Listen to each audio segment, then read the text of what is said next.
자, 이번 시간은요, 투자론입니다. 교재 254페이지예요. 투자 중요하고요. 목차부터 먼저 볼게요.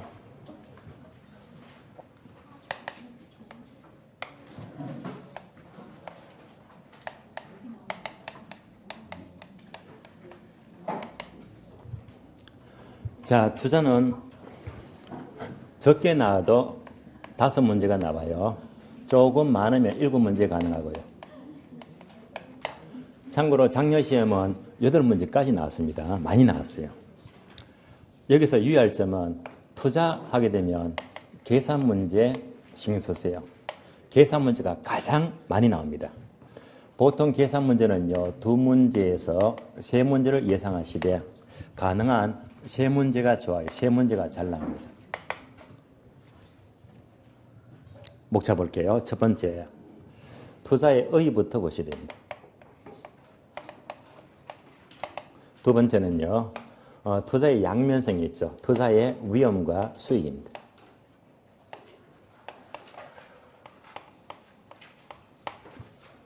당연히 투자를 통해서 수익을 얻는 것이 목적이지만 투자가 잘못되면 손해를 볼 수도 있죠. 이렇게 위험이 커지면 위험을 줄이자. 뭘 통해서? 분산 투자해서 포트폴리오입니다.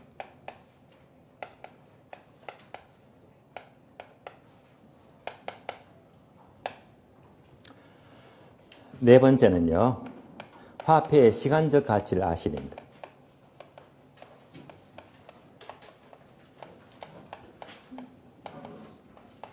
얘가 어려워요. 크게 두 가지인데 현재 가치와 미래 가치입니다.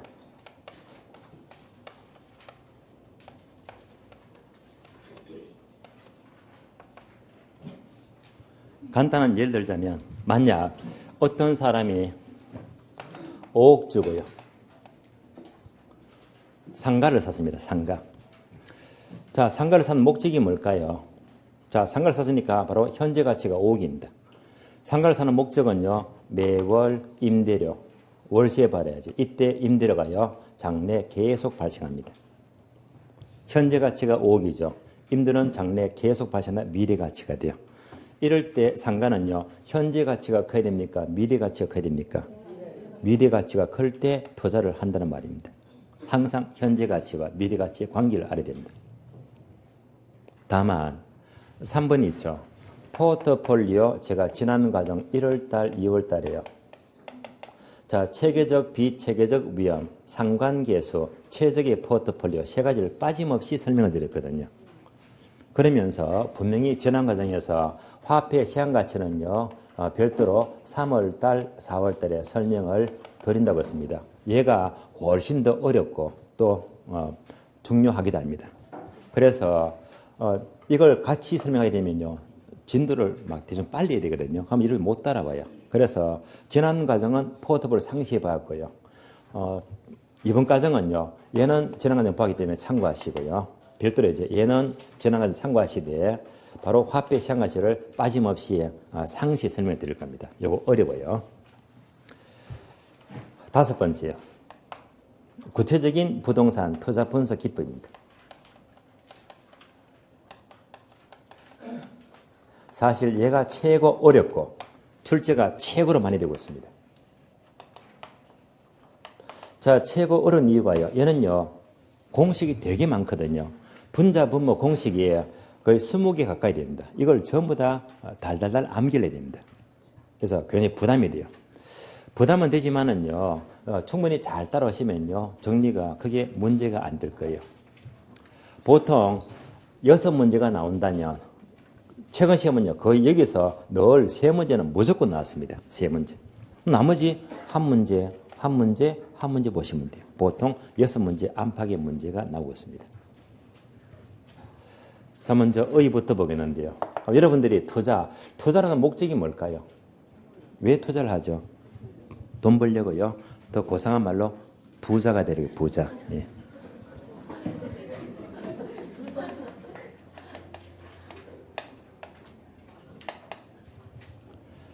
자, 그리고 투자의 목적은 부자가 되려고요. 여러분, 이 공부 왜 합니까? 역시 부자가 되려고요. 부자가 되려고. 자, 부자 한번 다시 따져보게요. 부자가 되면 종류가 두 가지가 있더라고요. 하나는 큰 부자가 있고요. 하나는 작은 부자가 있어요. 큰 부자와 작은 부자. 예. 부자가 되고 싶죠. 그런데 선택하세요. 큰 부자가 되고 싶어요. 작은 부자가 되고 싶어요. 큰 부자가요. 옆에 분은요. 큰 부자요. 욕심이 많으셔. 예. 옆에 분은요. 큰 부자요. 세 분 다 큰 부자가 되겠대. 예. 큰 부자. 자, 너무 실망하지 마세요. 결론 내려드릴게요. 세 분 다 큰 부자가 된다 했는데 꿈도 꾸지 마세요. 택도 없습니다. 아시겠어요? 예. 예. 왜냐? 이유를 말씀드릴게요. 큰 부자는요. 시대를 타고나야 됩니다. 천운을 타고나야 됩니다. 예를 들면 자, 현대그룹의 고 정주영 회장이 있죠. 그런 사람이 큰 부자예요. 삼성의 고 이병철 회장이 있잖아요. 그런 사람이 큰 부자입니다. 시대를 타고났잖아요. 재산이 조 단위가 넘어갑니다. 엄청나잖아요. 될 수 있겠습니까? 어려워요. 그래서 결국 우리 같은 보통 사람은요. 큰 부자 꿈도 꾸지 마시고요. 작은 부자, 작은 부자. 그 돌아가신 고 김대중 전 대통령이 있죠. 예. 그분의 가훈이 참 와닿더라고요. 가훈이 네 가지인데 네 가지. 그 중에 하나가 뭐냐면요. 하나가 제가 평생 잃을 수가 없어요. 사람은 한 평생에서 돈을 너무 많이 갖지도 말고 너무 없어도 안 된대요. 큰 부자 되지 말고요. 가난하게 살지 말래요. 너무 큰 부자 돈이 많으면요. 자꾸 욕심이 생기거든요. 과유불급입니다. 화를 불러요. 또 돈이 너무 없으면요. 인생이 궁핍해지거든요. 그러니까 적당히 가지려 적당히. 그게 좋대요. 그 말은 맞는 것 같아요. 그 적당히가 뭐 작은 부자, 작은 부자. 이 작은 부자 기준도 만만치가 않습니다. 우리나라에서 부자의 기준은요. 대개 자산이 30억에서 50억 정도. 얘가 작은 부자예요. 30억, 50억. 그 30억, 50에서 통장에 현금이 10억 이상 갖고 있어야 됩니다. 그럼 이제 부자가 돼요. 작은 부자. 그만하면 살만하죠, 그죠? 예. KBS도요, 통장에 10억 현금 갖고 있으면요, 일단 부자로 인정해요. 한 30억, 50억 갖고 있다고 보거든요. 예. 그쯤 만족하잖아요. 그쯤이면요, 절대 노후가 걱정이 없습니다. 그럼 이제 이런 말이 있잖아요. 사람이 한 평생을 살다 보면 항상 기회가 몇 번 온다? 3번 온다고요, 3번요. 그냥 여러분들 마찬가지입니다. 인생의 기회가 3번 오는데 그 3번 중의 기회를 단 한 번만 잡아도 부자가 될 수가 있다는 말입니다. 혹시 그 3번의 기회를 아세요? 있으면 부자가 됐겠죠, 그죠? 예. 그 기회를 가르쳐 드릴까요? 네. 틀림없습니다. 자, 기회 알려드릴게요. 첫 번째는요. 첫 번째 기회는 부모를 잘 만나야 됩니다. 맞잖아요. 왜? 요즘 히트치는 뭐 검수죠. 예. 그러니까 부모가 어느 회사의 회장이래, 사장이래. 예. 평생 검수저입니다. 걱정 없습니다. 틀림없습니다. 아쉽지만 저는요. 첫 번째 길을 놓쳤습니다. 두 번째는 이걸 놓쳤다면 두 번째는요. 마누라를 잘 만나야 됩니다. 우리 집에 없으면 처가지로 빵빵해야 안 됩니까? 안 그렇겠어요. 예. 상속받아도 평등에 바르니까. 예. 이 말은요. 배우자를 잘 만나야 됩니다. 남자는 여자를요. 여자는 남자를요. 그래도 평생 걱정 없거든요. 아쉽지만 저는요. 두 번째 기회도 놓쳤습니다. 세 번째는 자식을 잘 만나야 됩니다. 자식을요.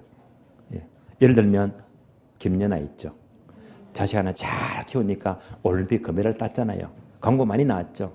연봉이 100억이 넘더라. 한 집을 다 살려버립니다. 예. 걱정 없잖아요. 예. 아쉽지 않은 점은요. 세 번째 꿈도 점점 멀어지고 있습니다. 부자가 안 되는 거 봐요. 자, 이 셋 다 저는 별로 좋아하지 않습니다. 제가 요거 강조하려고 했던 게 아니거든요. 우리 같은 보통 사람은요. 보통 부자가 되려면요. 이런 게 찾기가 쉽지가 않대 말입니다. 어려워요.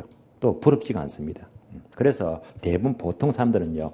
이걸 다 찾기가 쉽지가 않대 말입니다. 그래서 저는 이 세 번의 기회가 아니고 이제 마지막 네 번째 마지막 기회 요거 강조하려고요. 예. 이것만 기회를 얻으면요. 저나 여러분이나 모두가 틀림없이 부자가 될 수 있거든요. 그래서 이거 강조하려고요. 그럼 이 마지막 기회가 뭐냐면요. 참고로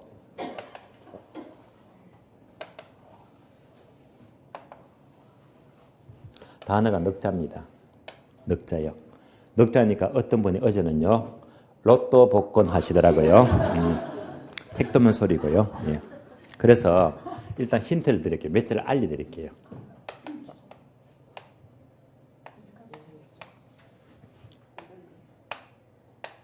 자, 인간 물음표종이다. 인간 종. 인간 무슨 종? 말종요. 인간 말종요. 그러면 노숙자예요. 노숙자. 예, 자, 인간 말종이 아니고요. 정답은요.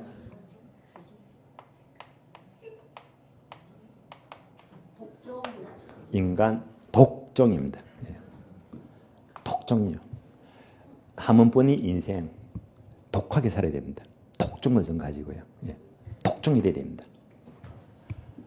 자, 보통 사람들 흑수저가 많잖아요. 그 많은 20대 예. 젊은 친구들이 신림동 가서요. 축구라고 머리 싸매고 공부하고 있습니다. 사시, 행시, 변리사, CPA 예. 지독하게 공부합니다. 5년이고 10년이고 포기 안 하고요. 끝까지 합격할 때까지 독하게 공부하거든요. 결국은 합격하더라. 그러면 합격하니까 연봉이 얼마? 보통 2억, 3억 훌쩍 보장받잖아요. 10년 벌어도 30억입니다. 예. 그래서 본인 노력해서 금수저를 만들어요. 예. 그래서 지금부터 여러분들은요. 이렇게 독종근성 갖고 공부를 해야 됩니다. 꼭 이 의사, 판사, 검사, 변리사가 아니다 치더라도요. 여러분 당장 원래 과제가 뭡니까? 10월달 우리 시험이죠. 시험요. 적어도 우리 시험만큼은요. 조금만 독종근성 발휘하세요. 조금만요. 그러면 합격합니다. 만약 올해 10월달 시험에 결과가 만약 안 좋다면요. 이유는 딱 한 가지입니다. 공부를 독하게 안 했으니까 시험 떨어지는 겁니다. 틀림없어요. 그래서 모든 거는 자기 책임입니다. 그냥 이렇게 절대 되시지 마시고요. 조금만 독종근성 발휘하세요. 우리 지금 절대 문제가 없습니다. 무조건 합격입니다. 또 합격했어요. 그 다음부터가 중요합니다. 합격해도요. 남은 평생 조금 더 내가 갖고 있는 길이 다 다르잖아요. 내가 갖고 있는 길을 조금 더 독종근성 발휘하면요. 누구나 작은 버전은 될 수가 있단 말입니다. 그래서 저도 요즘요. 정말 독하게 열심히 살고 있거든요. 여러분도 마찬가지입니다. 그래서 올해만큼은요. 조금만 독종근성 발휘하세요. 틀림없이 합격하고요. 틀림없이 작은 부자가 돼요. 자, 그럼 이제 투자의 보겠습니다. 자, 의에서는요. 투자의 의에서는 별도로 부동산 투자가 무엇이냐, 투기가 뭐냐, 이 차이점을 비교하겠는데요. 얘는 쉬워요. 쉬운데 딱 한 가지만 공부하자. 그 한 가지가 뭐냐, 투자의 장점만 보시면 돼요. 장점만. 장점 중에서도요. 또 한 가지만 집중하세요. 뭐? 지렛대 효과입니다. 또 지렛대 효과 중에서도 또 한 가지 더 집중하자. 계산 문제 있죠. 바로 지분 수익률입니다. 이거 중요해요.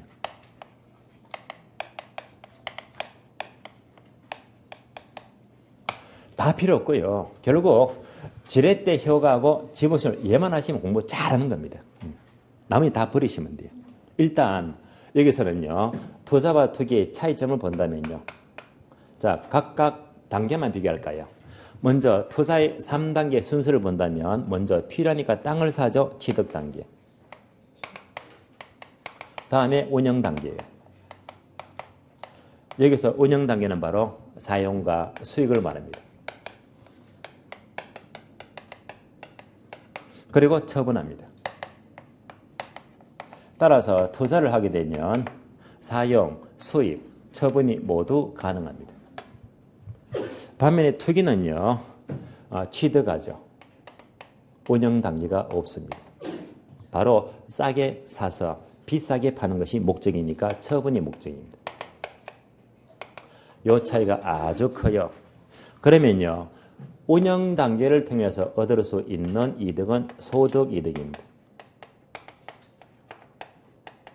다음에 처분을 통해서 얻을 수 있는 이득은요, 바로 자본이득입니다. 따라서 투자를 하게 되면 소득이득과 자본이득을 둘 다 모두 얻을 수가 있잖아요. 여기서 소득이득을 구하는 과정을 영업수지계산 이렇게 불러요. 영업수지계산. 다음에 자본이득을 구하는 과정을 지분복귀액 계산이다. 지분복귀액입니다. 이런 과정을 어디에서? 5번 목차에서요.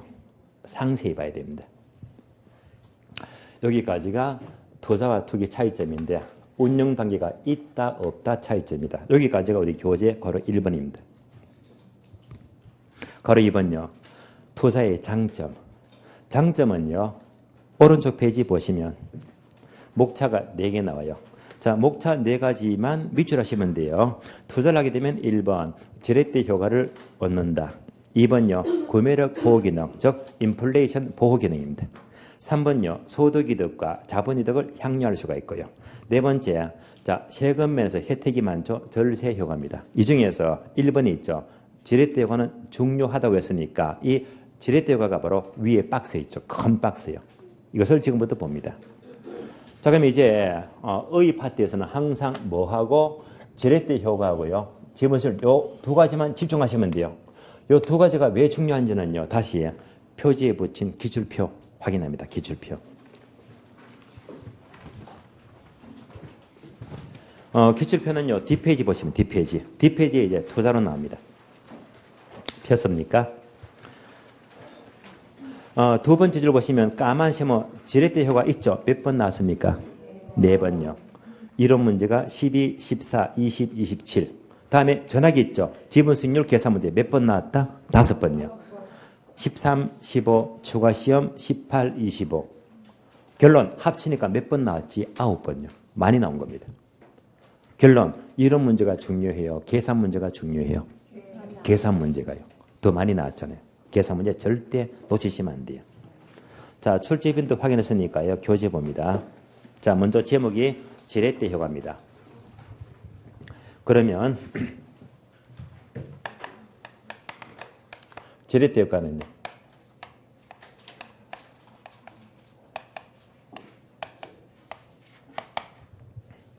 부동산은 몇 억씩 하죠. 그래서 고가품입니다.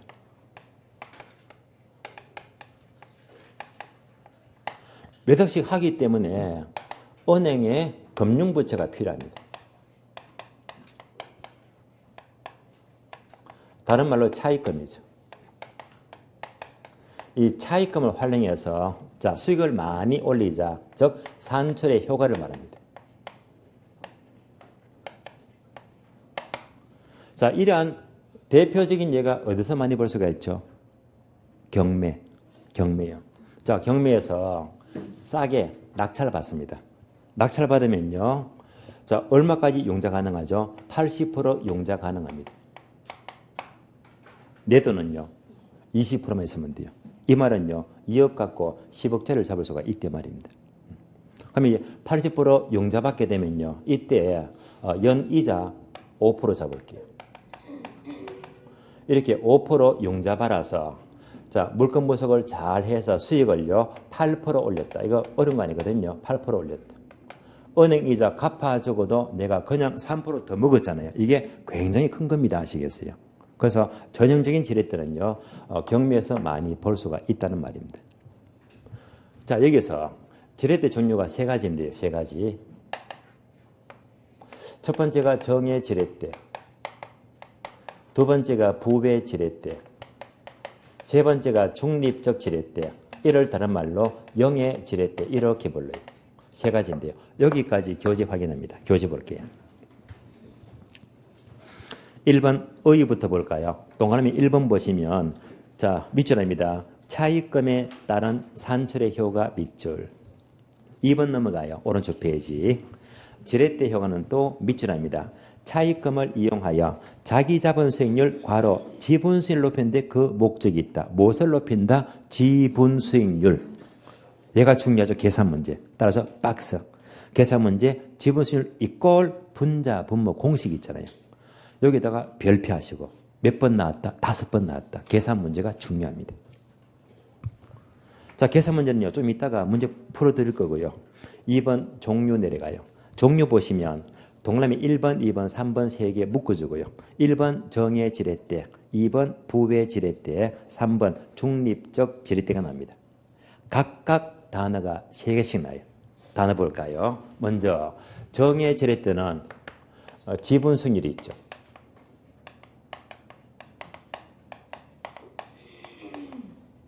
다음에 총자본 수익률, 총수익률입니다. 다음에 저당 수익률입니다.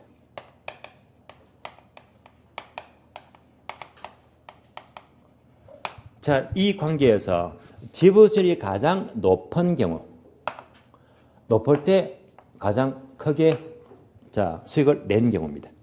얘가 바로 정의 지렛대다. 그러면 이제 단어를 서로 비교했을 때 지분수익률이 가장 작아요. 가장 작으면요 손해를 봤다는 말입니다. 부의 지렛대가 되고요. 또 세 가지가 똑같으면요 이럴 때는 크게 먹은 것도 없고 손해 본 것도 없고 뭐 지렛대하고는 없다 해서 0의 지렛대가 됩니다. 세 가지입니다. 결국 지렛대는요 지분수를 가장 높이는 것이 목적인데 얘가요 계산 문제가 중요하다고 했잖아요. 그럼 지금부터 계산 문제를 풀면서 이 관계를 저절로 이해를 하셔야 됩니다. 지금부터 계산 문제 보겠는데요. 계산 문제 보기 전에 박스 공식이 있죠. 공식 옮겨서 봅니다. 지분수익률 공식은요. 분모가 지분 투자액입니다. 자, 분모가 전체 순수익에서 이자 비용 빼요. 여기다가 추가하면 가격 상승을 더해줘요.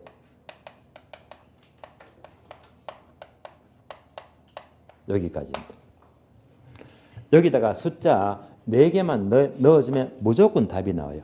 이런 것들은요 충분히 여러분들이 득점하셔야 됩니다. 항상 A급입니다. 워낙 중요해요. 그럼 지금부터 문제 확인해요. 자, 문제는요 오늘 지문 프린트 나갔죠. 지문 프린트 보겠습니다.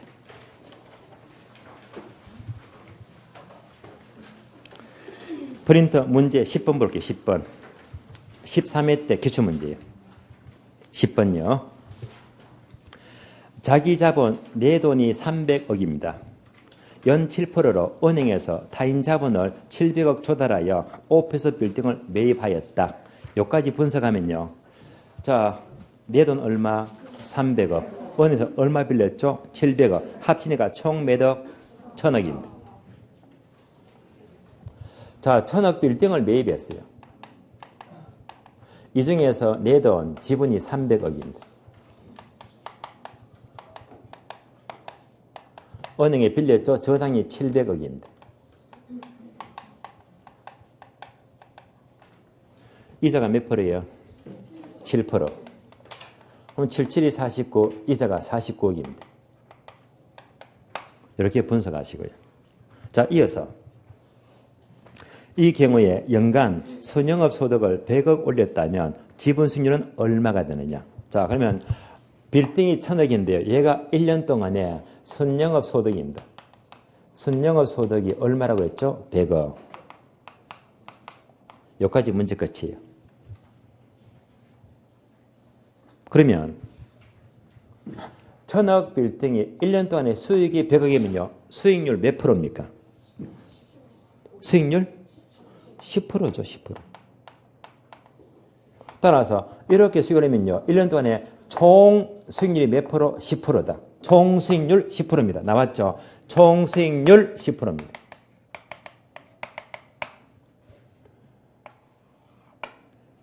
다시 은행에 이자가 몇 프로입니까? 7%. 이자가 7%예요.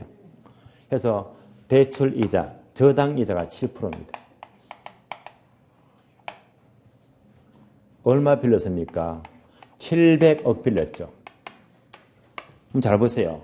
700억을 7%로 빌려서 수익을 10% 냈잖아요. 그러면 7% 이자 갚아주고도 내가 3%더 먹었잖아요. 700에 3%는요, 이 수익이 굉장히 큰 겁니다. 그러니까 이때는요, 내가 상당히 많이 먹었습니다. 이때 이 지분 수익률을 구해봐라 말입니다. 이미 자료가 2개 나왔잖아요. 나왔습니다. 그러면 이제 지분 수익률을 이대로 숫자만 넣어주면 돼요. 자, 첫 번째, 지분 토작은 얼마입니까? 300억. 순영업 소득, 순수익 얼마? 100억. 이자가 얼마예요? 49억. 다음에 가격 상승이 얼마입니까? 없죠. 없으면 0 하든지 생략하든지. 없으면 편해요. 더 쉽다 이 말입니다. 다 풀었잖아요. 매더 51억. 얘는 300억이죠. 다 풀었네요.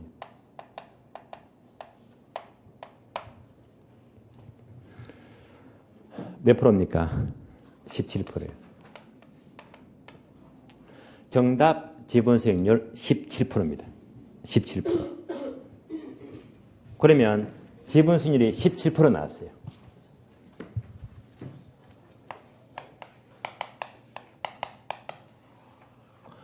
은행에서 안 빌리면요 10%밖에 못 모을 건데 이만큼을 7% 빌려서 이자 다 갚아줘 내가 더 크게 먹었잖아요. 그러니까 지분 수익이 가장 컸다. 수익이 높죠. 얘가 바로 정해지렛대입니다. 정해지렛대. 따라서 이 관계는요. 그대로 이 문제 한 문제만 풀어봐도 그대로 뭐 정해지렛대를 이렇게 알 수가 있다는 말입니다. 만약 거꾸로요. 은행의 저당 대출 이자를 17% 잡을게요. 이자가 세네요. 이렇게 700억 빌려서 총 수익은 10%밖에 안 된다. 이자가 돼요, 안 돼요? 안 되잖아요. 이러면 망하는 겁니다. 아시겠어요? 이럴 때 만약 얘가 7%라면요. 내가 이거 먹을 거 7%밖에 못 먹었잖아요. 이때는 손해봤단 말입니다. 다시 총 수익률이 10%인데요. 얘도 10%다. 얘도 10%다. 이러면 뭡니까? 자, 수익을 얻은 것도 없고 손해본 것도 없다. 지렛대는 0이다. 지렛대과는 없다는 말입니다. 여기까지를 비교하시면 돼요. 자, 10번 문제 풀었잖아요. 10번. 그러면 여기가 풀었는데 하나 더 추가 자료. 추가 자료. 자, 자료 하나만 더 넣을게요. 이 문제에서 추가 자료 1000억짜리 빌딩이 1년 후에 건물값 올라갑니다. 가격 상승입니다. 얘가 3억 상승했대요. 3억 올랐대. 이때 건물 가격 3억 상승은요. 얘가 나의 수익입니까? 나의 손실입니까? 수익이잖아요. 그러니까 이게 전부 다 어디지? 지분 수익에 들어가야 된다. 내 수익이니까. 이럴 때는 말이죠. 가격 상승을 얼마 더 넣어주면 돼? 3억만 더 넣어주면 돼요. 간단하잖아요. 그러면 몇 억이 돼? 54억. 몇 프로가 돼요? 18%입니다. 18%. 따라서 최근 시험은요. 얘가 반드시 들어갑니다. 얘가 반드시 들어가요. 거래본들 숫자가 4개니까 어려운 문제가 아니되 말입니다. 반드시 득점하시고요. 그러면 다시 이럴 수도 있잖아요. 건물값이 3억 올랐잖아요. 건물값이 내릴 수가 있다 없다? 있지. 만약 2억 내렸다면 이때는 더한다 뺀다. 손해봤죠. 그때는 빼야 됩니다. 아직까지 가격 하락 이 문제는 안 나왔거든요. 그래서 항상 가격 상승 자료가 주어지더라. 여기까지는 꼭 숫자가 나와요. 여기까지가 지렛대 효과였고 다음에 지분 수익률 계산 문제까지 보았습니다. 그러면 다음 페이지 넘어가요. 다음 페이지 보시면 자 257페이지인데요. 257페이지부터는 볼 필요가 없습니다. 2장 넘겨줘요. 260페이지까지입니다. 2장까지는요 무시하고요. 시험과 무관합니다.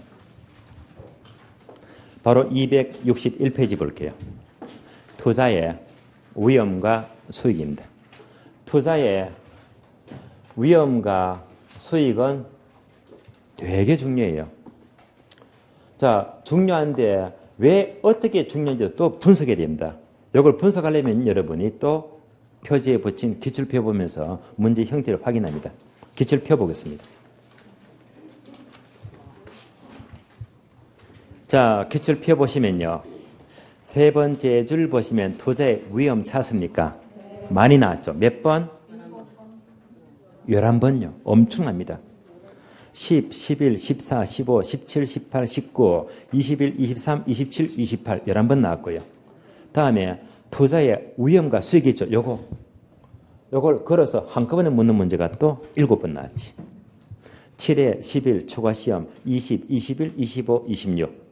민감도 분석 단독 문제가 추가시험 때 한 번 나왔고요. 수익률도 엄청 나왔습니다. 몇 번요? 12번요. 12, 13, 14, 15, 17, 19, 21, 22, 24, 25, 27. 여기까지 합치니까 문제가 엄청나게 나왔잖아요. 정말 많이 나왔습니다. 반드시 나와요. 자, 그만큼 중요합니다. 자, 출제 빈도 확인했으니까 이제 교재 봅니다. 261페이지 목차 1번요. 투자의 위험인데요. 여기서는 위험의 종류가 5가지가 나와요. 지금부터 첫 자만 동그라미 합니다. 1번 사업상 위험 사자 동그라미, 2번 금융적 위험 금자, 3번 법적 위험 법자, 4번 인플레 위험 인자, 5번 유동성 위험 유자. 합치니까 어떻게 읽는다?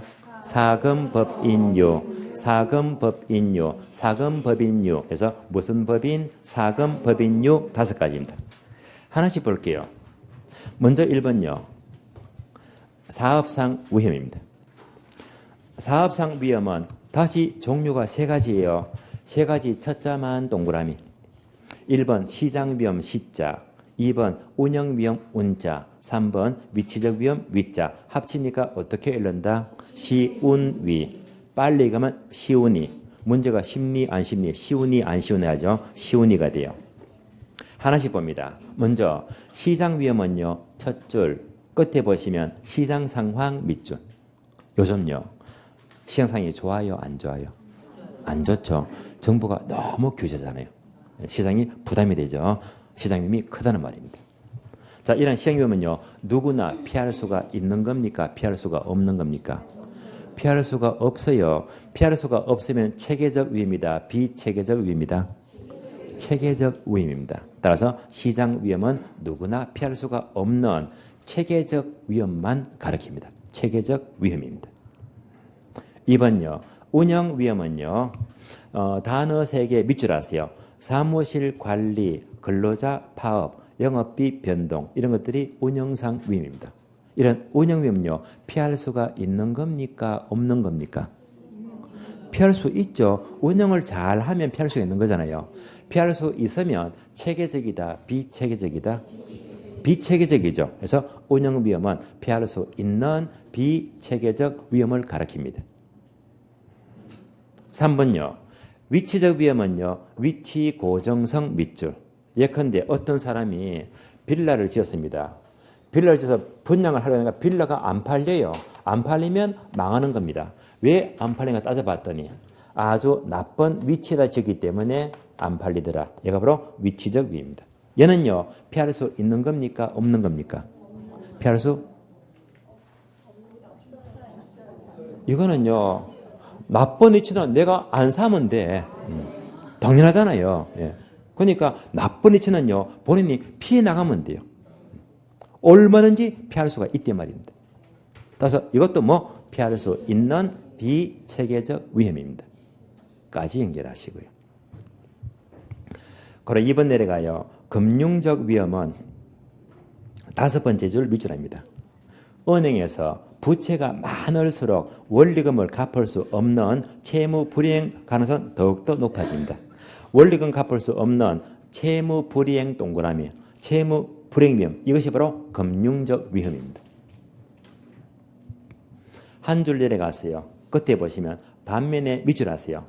투자 금액을 전부 자기 자본, 내 돈으로 투자하면요. 은행에 빌린 게 하나도 없잖아요. 이때는요. 금융위험은 0이 된다. 제거될 수가 있다는 말입니다. 여기까지도 지문 나왔고요. 다음 페이지 넘어갑니다. 3번요. 법적 위험은 여러분이 참고로 읽어봐 주시고요. 4번 내려가서 자, 인플레 위험입니다. 인플레가 바로 어떻게 해석하죠? 인플레이션. 물가 상승이죠. 물가가 오르는 만큼 상대적으로 화폐 가치가 하락하죠. 인플레이션.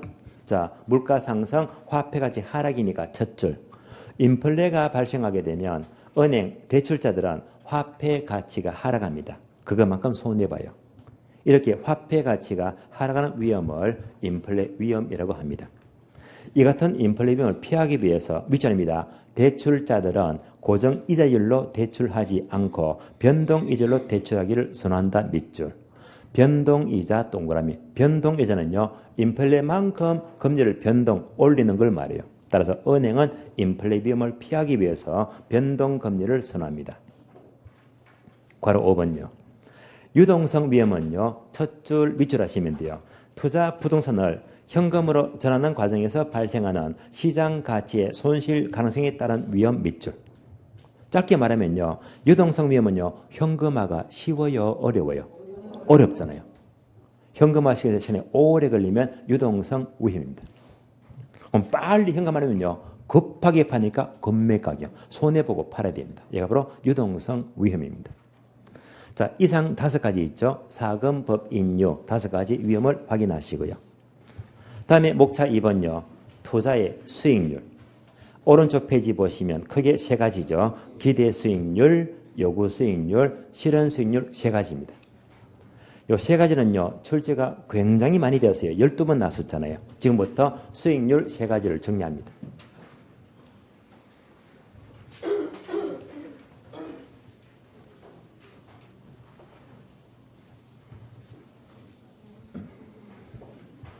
자, 수익률 3가지예요.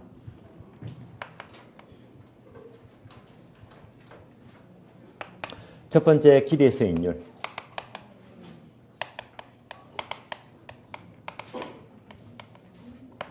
두 번째 요구 수익률.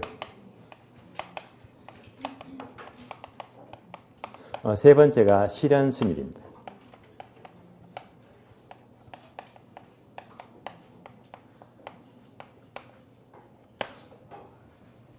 먼저 기대 수익률 되게 중요해요. 얘는요. 거의 계산 문제가 나오는데 계산 문제 꼭 내 것으로 만들어야 됩니다. 계산 문제 중요하고요. 요구 수익률 중요합니다. 실현 수익률 거의 시험에 안 나와요. 결국 기대 수익과 요구 수익 이 2가지가 중요합니다. 2가지. 하나씩 볼게요. 첫 번째 기대 수익률은 쉬운 말로 예상되는 예상 수익률입니다. 예상 수익률. 예를 들어 볼게요. 어떤 사람이 5억을 투자합니다. 상가를 사야지. 상가를 사게 되면 임대 수익이 굉장히 높아요. 그래서 임대 수익률이 20% 높은 수익률이 예상이 된다. 얘가 바로 예상되는 기대 수익률입니다. 20%가 바로 기대 수익률입니다. 다음에 두 번째, 요구 수익률 하게 되면요. 무조건 위험을 집어넣죠. 위험이 반영된 수익입니다. 위험을 반영했을 때 얻고자 하는 자 바로 최소한의 최소 수익률입니다. 자, 최대 틀린 말이에요. 최소한의 수익률입니다. 그래서 항상 요것은요. 위험이 반영된 최소 수익률입니다. 얘는요. 항상 비교하는 비교 대상입니다. 그러니까 예를 들면 자, 상가를 사지 않고요. 비교하자. 대신에 땅을 살 수가 있죠. 아니면 아파트 살 수가 있죠. 아니면 주식을 살 수 있잖아요. 이렇게 비교하는 식으로 요구 수익률입니다. 이때 비교해서 주식을 투자하자. 주식을 투자하면 항상 위험이 따르잖아요. 이걸 따져보니까 주식을 사고 팔고 했더니 1년 동안에 최소한 10% 수익은 예상이 된다. 얘가 바로 위험이 반영된 수익이고 얘가 바로 요구수익률입니다. 위험이 반영된 최소한의 요구수익률입니다. 그러면 상가는 20%죠. 기대수익률. 주식은 10% 요구수익입니다. 상가를 사요? 주식을 사요? 당연히 상가를 투자하고 주식은 투자 안 한다 이 말입니다. 결론, 투자를 하기 위해서는 기대수익이 커야 됩니까? 요구수익이 커야 됩니까? 기대수익이 더 커야 됩니다. 결론 나왔죠. 둘 중에서 기대수익이 더 높아야 됩니다. 이럴 때 투자를 결정합니다. 결국 기대수익이 높다는 것은 언제나 요구수익은 커야 돼요? 작아야 돼요? 얘는요. 언제나 작아야 됩니다. 객관식 지문에서 요구수익이 높다는 말은 무조건 틀린 말입니다. 요구수익이 언제나 작을 때 투자를 결정합니다. 세 번째, 실현수익률은요. 말 그대로 실현되었다. 팔았습니다. 처분했어요. 처분했을 때 수익률입니다. 결국 실현했다는 것은요. 투자했다를 말이에요. 투자했다. 그래서 투자했다. 결과니까 얘는요. 투자에서 기준은 될 수가 없다는 말입니다. 항상 투자자는요. 기대수익과 요구수익 두 가지를 비교합니다. 이제 이 세 가지 단어를 좀 더 상세히 비교합니다. 상세히 볼게요.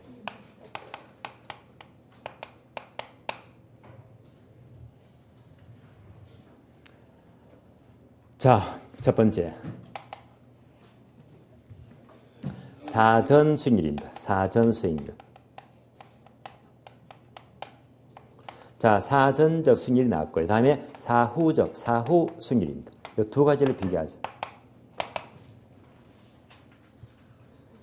그러면 사전적 수익률은요. 항상 계획된 의도를 말해요. 계획하는 것입니다. 시점은 미래가 돼요.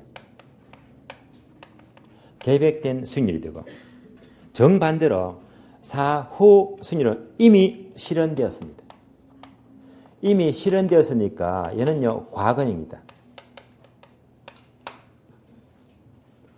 여기다가 투자의 수익률 비교합니다. 우리가 투자한다는 것은요. 투자의 수익률은요. 사전 개념이다. 사후 개념이다. 투자를 하는 것은 앞으로 수익을 얻기 위해서 투자를 하잖아요. 무슨 수익률? 사전 수익률. 얘는 아니다 이 말입니다. 얘는요. 투자한다가 아니고 투자했다. 결과가 되어버립니다. 항상 투자의 수익률은요. 사전 수익률이지 사후 수익률은 기준이 될 수가 없습니다. 지금부터 이 세 개의 단어를요. 사전과 사후 넣어볼게요. 첫 번째, 기대수익률은 사전 수익률이다. 사후 수익률이다. 예상하니까 뭐 사전 수익률입니다.